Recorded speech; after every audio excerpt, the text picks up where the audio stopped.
अस्सलाम वालेकुम dear students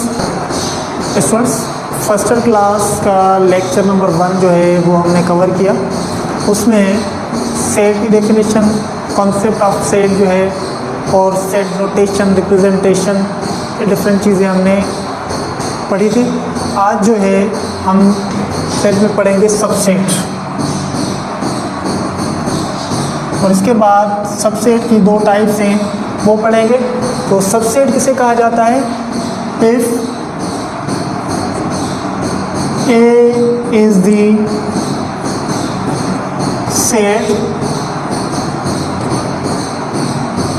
and every element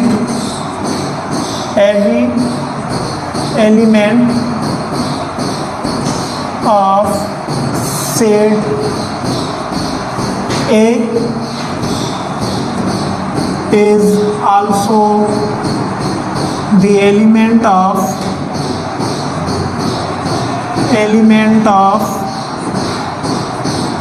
set B, then A is said to be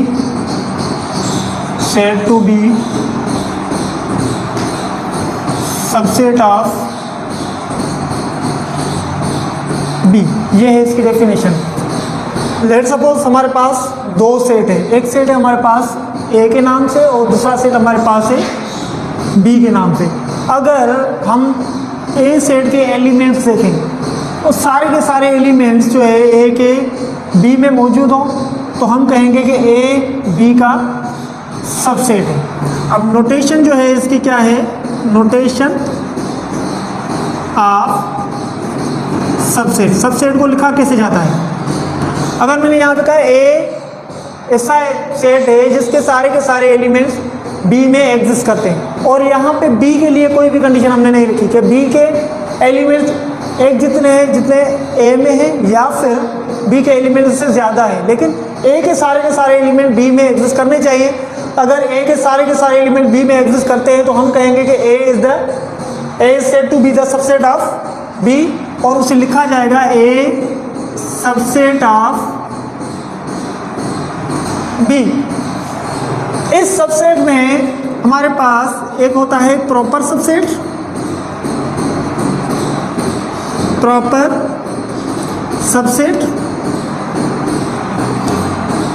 और दूसरा होता है इम्प्रॉपर सबसेट। सबसे पहले पढ़ते हैं प्रॉपर सबसेट किसे कहा जाता है। If A is subset of B,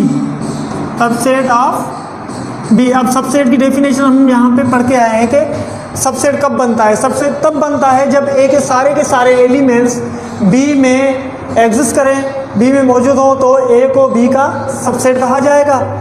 और प्रॉपर सबसेट कब कहा जाएगा? जब ए बी का सबसेट हो एंड इफ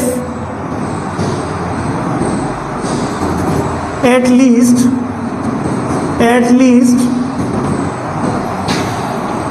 B having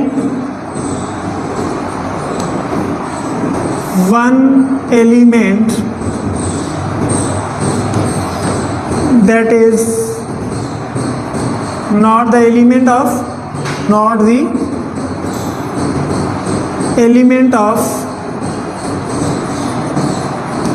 ए। अगर ए बी का सबसेट है और बी ऐसा सेट है जिसमें कम से कम एक एलिमेंट ऐसा है जो ए में एग्जिस्ट नहीं करता या फिर एक एलिमेंट ज़्यादा है ए से।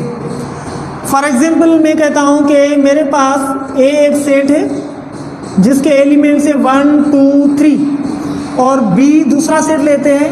ये सपोजिशन मैंने की है 1 2 3 एंड 4, ये 2 सबसेट है। तो मैं कहूँगा कि A is the proper subset of B, क्योंकि 1 ए में एग्जिस्ट करता है, बी में भी एग्जिस्ट करता है, 2 ए में एग्जिस्ट करता है, बी में भी एग्जिस्ट करता है, और 3 यहाँ पे एग्जिस्ट करता है, बी में भी एग्जिस्ट करता है। लेकिन यहाँ पे एक ऐसा एलिमेंट है 4 जो ए में एग्जिस्ट नहीं करता, लेकिन ए के सारे एलिमेंट बी में एग्जिस्ट करते हैं। उसके बाद हमें एक या एक से ज़्यादा एलिमेंट ऐसे मिलते हैं जो ए में एग्जिस्ट नहीं करते, तो हम कहेंगे A is the proper subset of B. ये प्रॉपर सबसेट की सैम्पल है। ठीक है, अब जो है प्रॉपर के बाद देखिए यहाँ पे मैंने जस्ट सबसेट की जनरल डेफिनेशन बताई है कि अगर ए के सारे एलिमेंट बी में एग्जिस्ट करते हैं, उसके बाद कंडीशन बनती है दो।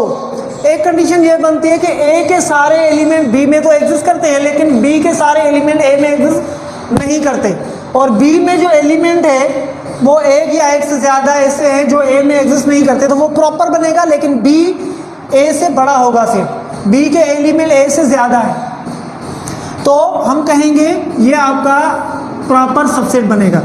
उसके बाद हमारे पास है इम्प्रॉपर सबसेट। इम्प्रॉपर सबसेट, अब इम्प्रॉपर सबसेट में हम या तो कहते हैं कि A is the subset of B और B is the subset of A. It implies that, mathematically मैं लिख रहा हूं यहां पे, it implies that A is equals to B. अगर ये वाली स्टेटमेंट्स हम अप्लाई करें, ए बी का सबसेट बने और बी ए का सबसेट बने, तो ये इंप्लाई करता है, ये जाहिर करता है कि ए बी के इक्वल है।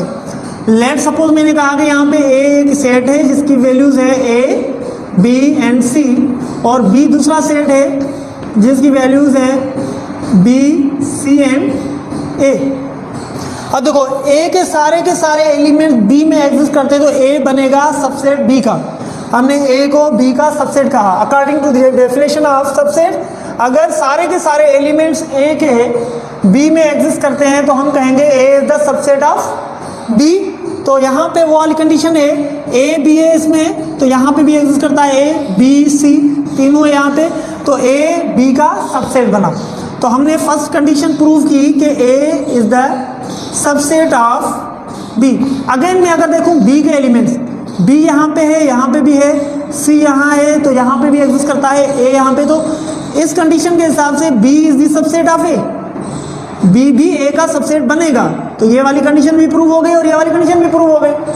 अब दोनों अगर कंडीशन प्रूव्ड है तो इसका मकसद है कि ए इक्वल टू बी होगा। यहाँ पे देखिए इक्वल कब कहा जाता है, जब एलिमेंट की तादाद जो है वो भी एक जितनी हो और एलिमेंट भी एक जितने होने चाहिए। तो एलिमेंट यहाँ पे ए है, यहाँ पे ए है, बी और देन सी, एलिमेंट भी एक जैसे हैं और तीन एलिमेंट यहाँ पे हैं, तीन एलिमेंट यहाँ पे एक जितने हैं, तो हमने कहा कि ए इक्वल टू बी, तो ये बनेगा इम्प्रॉपर सबसेट।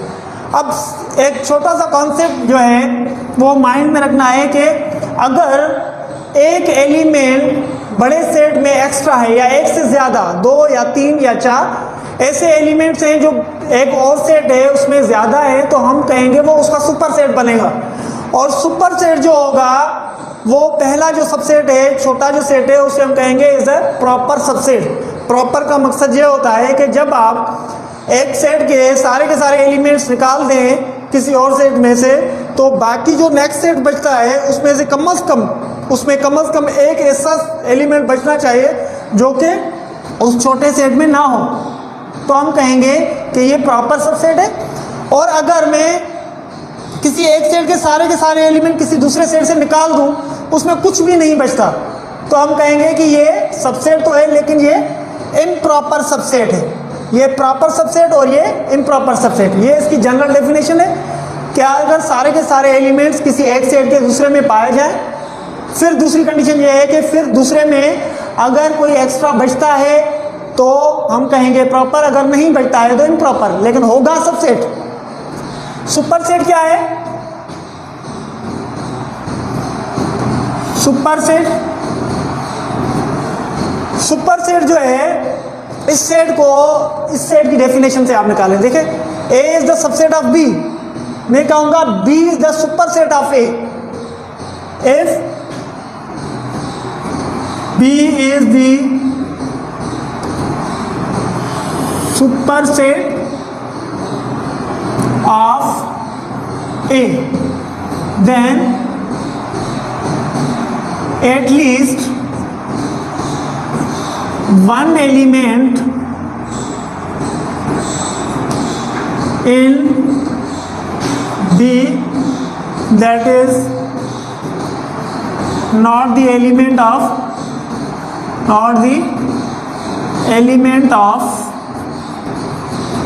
A। मैंने कहा कि B जो है वो ऐसा सेट है जिसके अगर मैं एलिमेंट देखूँ और A के एलिमेंट देखूँ तो A से एक कम से कम एक एलिमेंट ज़्यादा होगा B में, बाकी सारे के सारे A वाले ही एलिमेंट्स होंगे, तो B को सुपर सेट कहा जाएगा। तो B को सुपर सेट जो है नोटेशन उसकी क्या होगी, नोटेशन लिखा कैसे जाएगा, B is the super set of A। यही सेम कंडीशन है।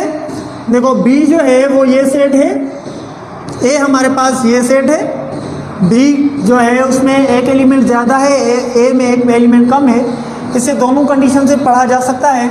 इसे प्रॉपर सबसेट की कंडीशन में भी पढ़ा जा सकता है और सुपर सेट की कंडीशन में भी पढ़ा जा सकता है। जब मैं प्रॉपर सेट की कंडीशन में पढ़ूंगा तो मैं A को पहले लिखूंगा, उसके बाद सिंबल दूंगा subset of B, A is proper subset of B। जब मैंने इनकी पोजीशन चेंज कर दी, B को इधर लेके आया और A को इधर लेके आया, तो ये जो सैम्पल है ये इसकी भी कंडीशन जो है वो चेंज हो जाएगी, वो सुपर सेट में कन्वर्ट हो जाएगी। तो B is the super set of A। अब some important types of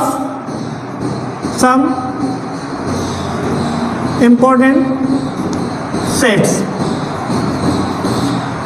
singleton set है,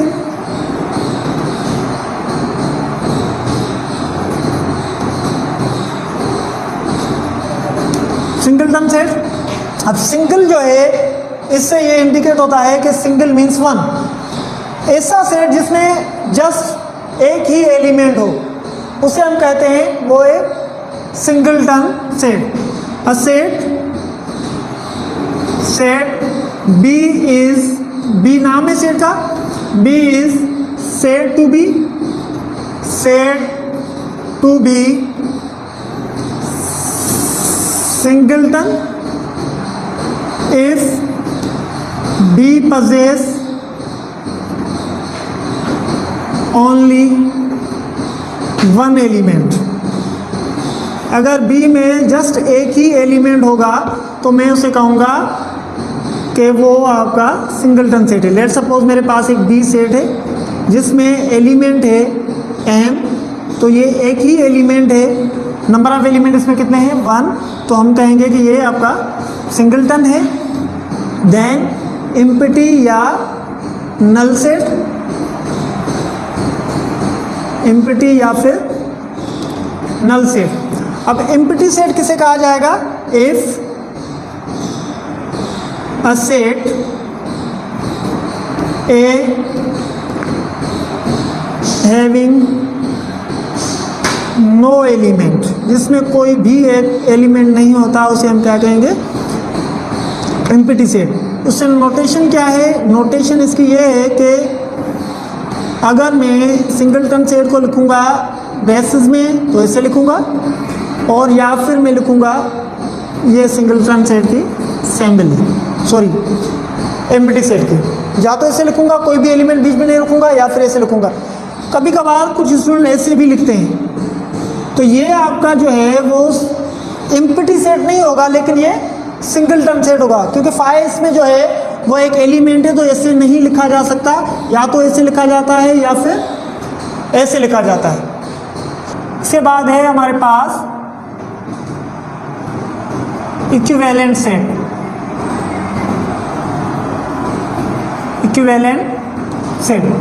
इक्विवेलेंट सेट किसे कहा जाता है, अगर हमारे पास दो सेट हैं, लेट्स सपोज हमारे पास दो सेट है, उनके नाम है A और B। A एक ऐसा सेट है जिसमें टोटल नंबर ऑफ एलिमेंट्स हैं 4, और B दूसरा सेट है जिसमें टोटल नंबर ऑफ एलिमेंट्स 4 है। लेकिन ये है कि A के एलिमेंट जो है 1 2 3 4 है, और B के एलिमेंट्स है A B C and D। Total number of element एक जितने हैं, लेकिन एलिमेंट्स सेल्फ जो है वो डिफरेंट है। तो ऐसी कंडीशन में हम दोनों सेट को कहेंगे A इक्विवेलेंट टू B है या फिर B इक्विवेलेंट टू A है। If A and B are two set,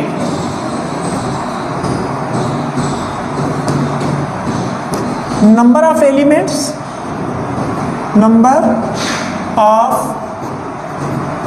elements in A and B are equal, but elements या फिर members, elements itself are different. तो हम कहेंगे कि ए बी का इक्विवेलेंट सेट है। लेट ए मेरे पास एक सेट है, जैसे मैंने कहा कि 1 2 3 4, और बी दूसरा सेट है ए बी सी डी। इसमें टोटल नंबर ऑफ एलिमेंट्स कितने हैं? 4, और इसमें टोटल नंबर ऑफ एलिमेंट कितने हैं? 4। Number of element of A equal to number of element of B, लेकिन एलिमेंट डिफरेंट है। यहाँ पे 1 है, यहाँ पे 1 नहीं है। 2 3 4, यहाँ पे 2 3 4 नहीं है, लेकिन यहाँ पे ए बी सी डी है और यहाँ पे ए बी सी डी नहीं है। टोटल एलिमेंट इसमें 4 हैं और इसमें भी 4 हैं। तो ए के जितने एलिमेंट्स हैं उतने ही एलिमेंट बी के हैं, लेकिन एलिमेंट इटसेल्फ क्या है? डिफरेंट है। तो मैं कहूँगा ए इज इक्विवेलेंट टू बी, या फिर मैं इसे ए से भी लिख सकता हूँ, ए इक्विवेलेंट टू बी। लेकिन इससे हम ऐसे नहीं लिख सकते, A does not equal to B होगा, क्योंकि इक्वल तब होता है जब एलिमेंट भी एक जितने हो और एक जैसे हो। जैसे यहाँ पे मैंने लिखा कि इक्वल सेट किसे कहा जाता है? If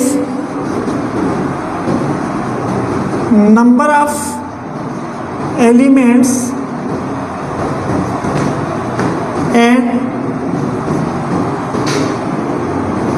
elements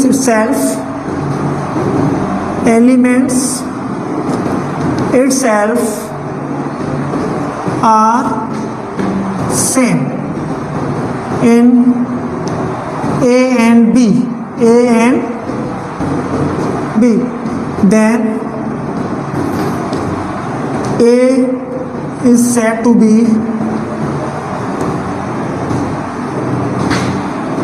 equal to B, or vice versa, or B is equal to A। यहाँ पे मैंने A लिखा, A B C and D, और यहाँ पे मैंने B सेट लिखा, D B C and A। देखें यहाँ पे टोटल नंबर ऑफ एलिमेंट 4 है और यहाँ पे भी टोटल नंबर ऑफ एलिमेंट 4 है। नंबर की जो तादाद है ए में और बी दोनों में एक जितनी है। एलिमेंट्स जो है, सॉरी एलिमेंट, नंबर यहाँ पे नहीं कहेंगे, यहाँ पे एलिमेंट कहेंगे। एलिमेंट की तादाद एक जितनी है और एलिमेंट इटसेल्फ भी एक जैसे ही है। यहाँ पे ए है तो यहाँ पे भी ए, बी सी, और ये यहाँ पे डी है तो यहाँ पे भी डी है। तो मैंने लिखा A equal to B, it implies that B is equals to A होगा।